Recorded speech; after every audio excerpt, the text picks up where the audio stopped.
अस्सलामुअलैकुम। आज हम अपना नेक्स्ट लेक्चर पे चलते हैं, lecture 3। So today our topic will be probability axioms.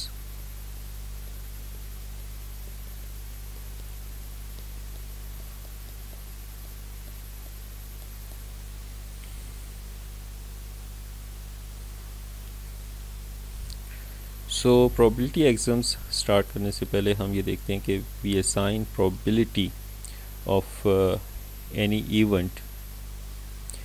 So we assign it as a number, normally 0 to 1. So A is some event and probability of this acts as a function. So next thing, the finding the probability of certain event is like a function which assigns it to a value between 0 and 1. So the probability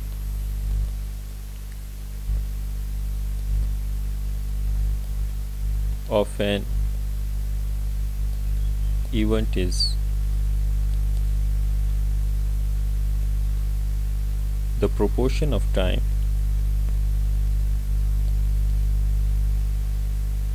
that event is observed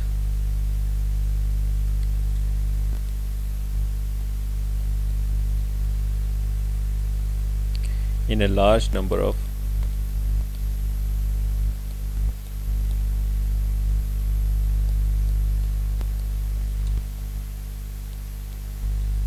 runs of the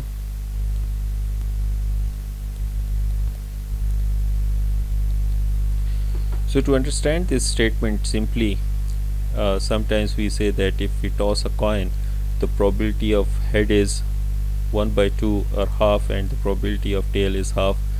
So from where this half number has come? So this number actually can be obtained if we toss a coin infinite number of times, or maybe a very large number of times, maybe thousands, 10,000s, millions times, and then we will count the number of heads and the number of tails. So we will see that they will approximately be half, but to get exactly half we have to do the infinite experiments. So this is called the relative frequency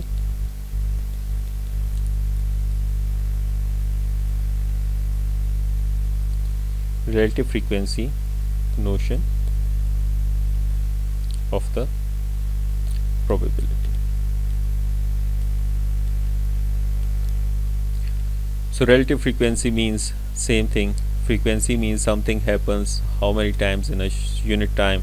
So relative frequency means something is happening relatively within a certain duration of time, or within the number of experiments, certain number of experiments that we have performed. Now comes to the axioms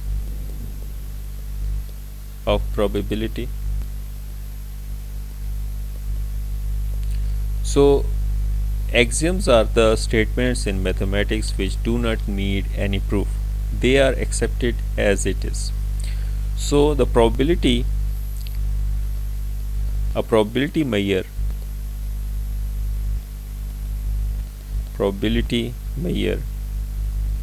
P dot is a function that maps events in the sample space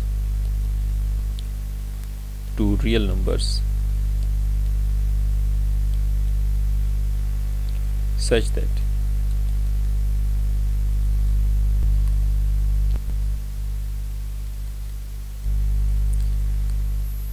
so here comes the axiom 1. It says that for any event A, probability of A is greater than or equal to 0. So this axiom states that we will get some positive number, always a positive number. So it means that probability we will obtain by of some event cannot be negative. Okay, so axiom 2. Axiom 2 states that probability of sample space is 1. So from here we can see that from this axiom 1 and 2, before going to the axiom 3, that probability of any event can be between 0 and 1, because all possible outcomes are in the sample space. So the probability of all events that can occur, if we add their probabilities, they will sum up to 1. And it cannot be negative, means it cannot be less than 0, because if we have the null set, the probability of null set will be 0, as we will see further. So probability जो है 0 और 1 के दरमियान रहेगी. Now come to the axiom 3. Axiom 3 says that for any countable collection A1, A2 up to so on of mutually exclusive events. So mutually exclusive events means, we know already, we have defined it, the mutually exclusive events are those events for which their intersection is 0 or the null set. So it means that they do not share any elements between them. So for such a collection of set, probability of A1 union A2 union so on, they will be simply probability of A1 plus probability of A2 plus so on. So this axiom 3 is very important, because it makes our life very easy by saying that if we have such an event where we have all the events which are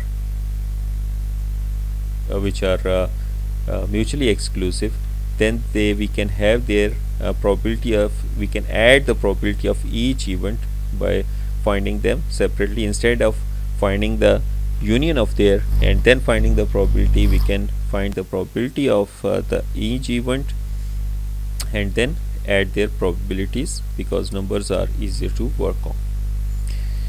From here we can further find another, say, theorem. So the theorem says that for mutually exclusive events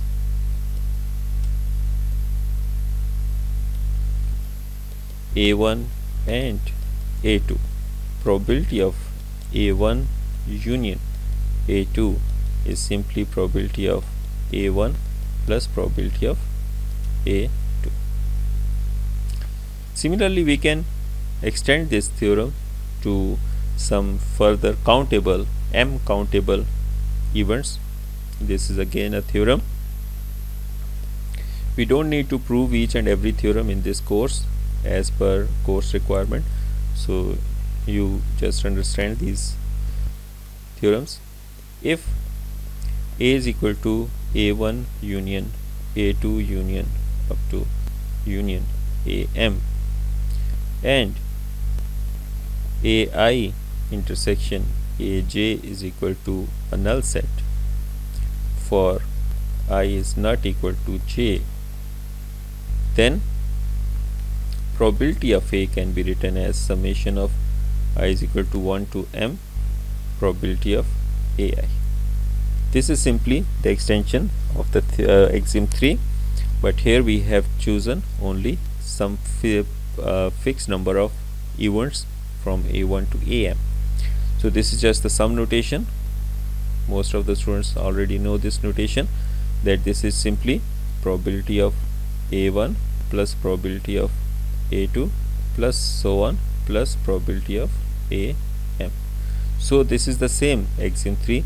Here we can add the probabilities of each event separately to the to finding out the probability of an event A. Now we will list some properties of probabilities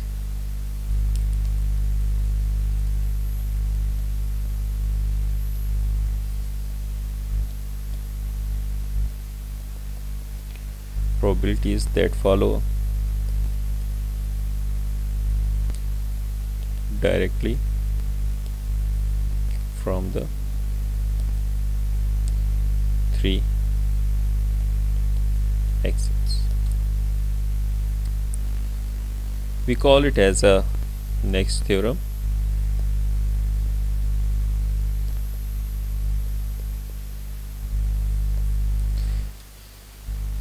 And the theorem says that the probability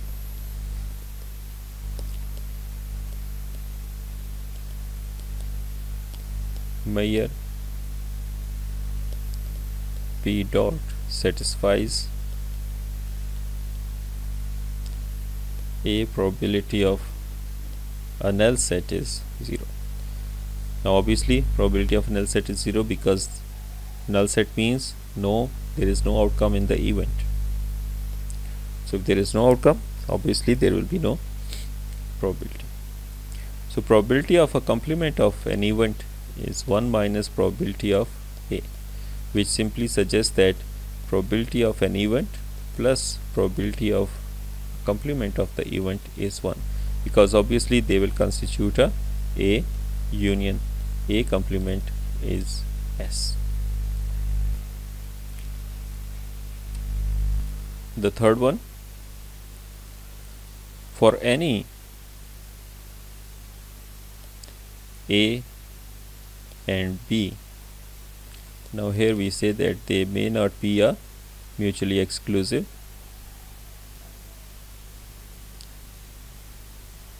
not necessarily mutually exclusive. So for them we can say that probability of A union B is equal to probability of A plus probability of B minus probability of A intersection B. So this property just needs some elaboration, so we will do it by Venn diagram. So we take this as a sample space S, and we take say set A, and because we said that they may not be mutually exclusive, so they are sharing this common area. So when we write this probability of A, we take this whole set. When we take the probability of B, we take this whole set. So if we look very carefully, so we are repeating this area twice. So we have to subtract this once so that our probability will be the same of A union B. Now the next property,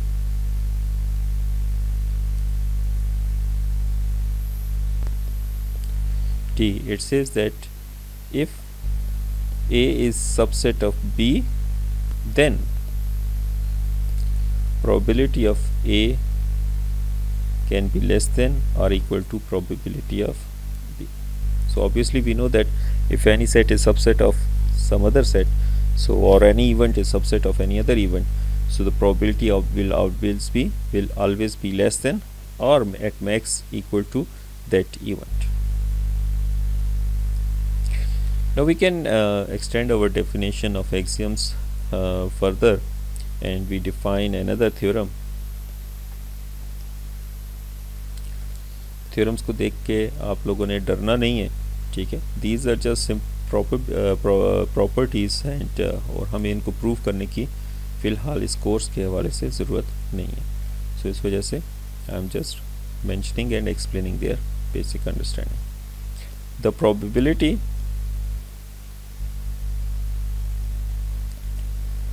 of an event B is equal to S1, S2 up to so on, Sm is the sum of the probabilities of the outcome contained in the event. How?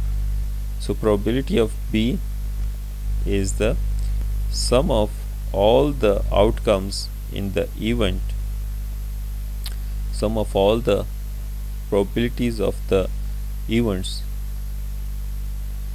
that are present in that event, sum of all the outcomes of probabilities of the outcomes of all the events in the event B that we have defined. So sometimes to reduce the notational burden, what we do is, okay, we just write, so we just remove these braces, we don't means leave these braces here, so we will just write it as like this. And there is another notation that we must remember, because we are using it in the next lectures and in the next portion of the book. That is, if we have the probability of A intersection B, so we can write it either as probability of A comma B, which is same as writing probability of A B. Okay, the next is this. We see that, I hope you are understanding what I am teaching, alhamdulillah, inshallah. So equally likely outcomes. Equally likely outcomes, just like we have gone through with this terminology equally likely before.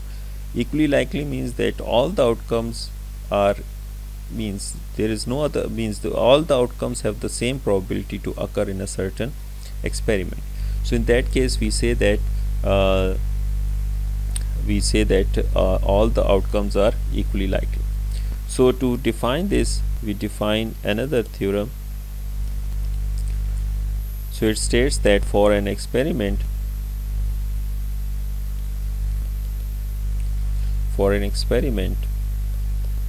with sample space S is equal to S1, S2 up to Sn outcomes, in which each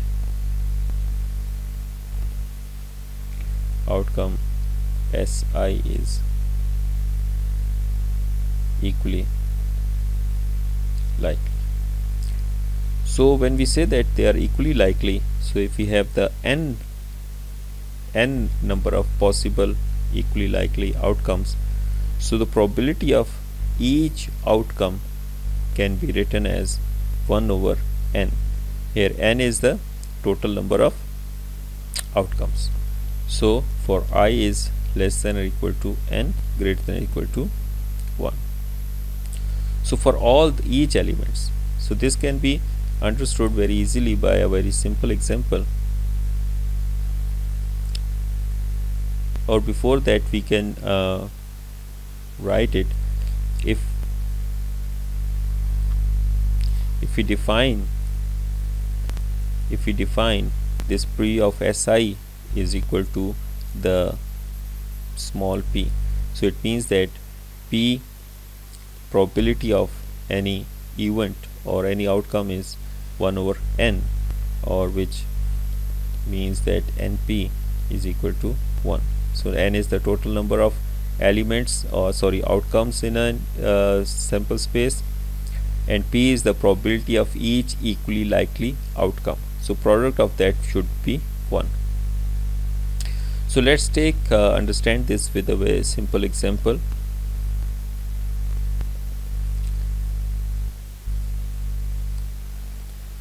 So we take example of rolling a six-sided. This example 1.10 six-sided fair die. So we know that the sample space for this rolling a six-sided fair die is 1, 2, 3, 4, 5, 6. So if we say that some event just like we have defined earlier, that event of even probability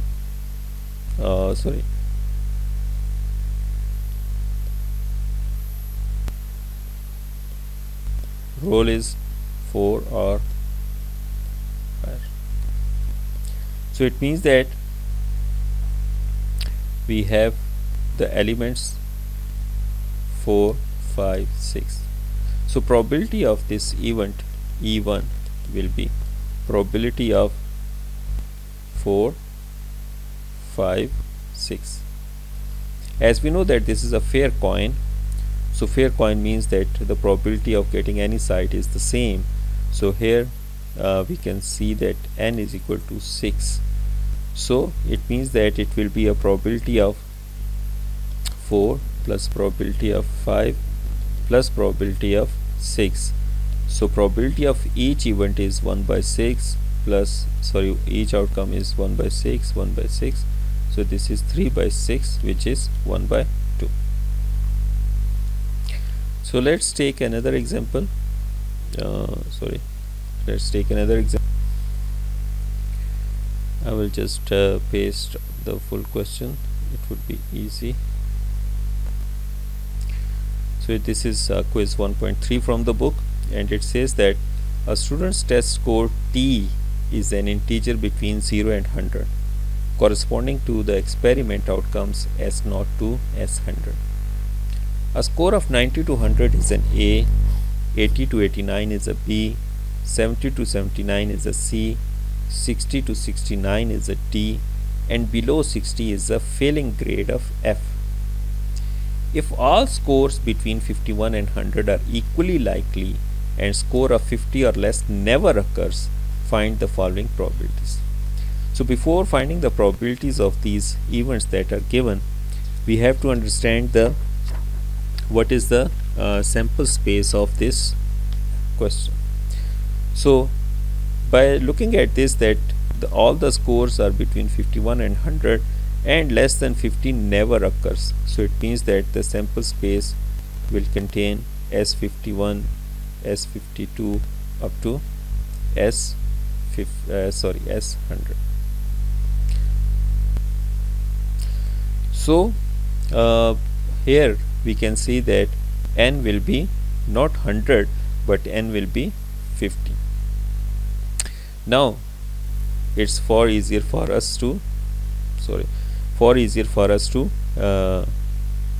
find out this probability. So let's look at the first event. It is the probability of a single outcome, probability of occurring 100 marks. So we know that we can write it as S100. So that will be simply 1 over 50. Next, probability of A. So probability of A means that probability of scores which are defined for the A grade. So they are from 90, 91 up to 100. Or we can write it as S90, S91, S100. So we can write it S90 plus probability of S91 plus up to plus probability of S100. So the probability of each element of each outcome is, we know that 1 over 50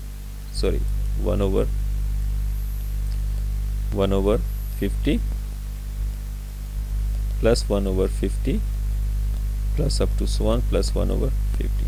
So they will count to be 11 divided by 50. So probability of having A grade will be 11 or 15. So this was B part. Now the C part says that probability of F grade. So probability of F means that so next is the probability of the students failing. So here it will be 51 50, sorry, we can write it as S51, S51, S52 up to S59, because at 60 it is next grade. So similarly we can write it as 51 plus 52, S51, S52 plus probability of S53 plus up to plus probability of S59. So they are totally 9, so we can write it 9 over 50. Similarly we can find for the next which says that D part, probability of T is less than 90. So it means that first we need to understand this is from S51 to S89. So there are two options of solving it using some property that we have seen. Means if we just take its complement, so that will be more easier. So that will be probability of T is less than 90 is equal to 1 minus probability of its complement will be obviously T is greater than or equal to 90.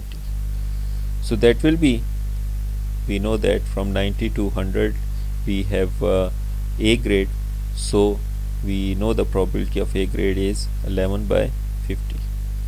So we can find out this like this one, so it will be 39 by 50. Next part says that probability of a C grade or better. So probability of C grade starts from S70 to S100. So this is straightforward, we don't have to take any complement. So they are actually, I am not writing it again individually, so that will be the 31 outcomes divided by 50. The last part says that probability of student passes. So in this, student pass start from 60, S60 to S100. So obviously they are 41 outcomes, so it will be 41 by 50. That will be the probability of student passes. So we will stop here today, and we will continue inshallah in the next lecture. Hopefully you are staying at your best. अल्लाह आप सबको अपने फ़मान में रखे. अस्सलामु अलैकुम व रहमतुल्लाहि व बरकातुहू.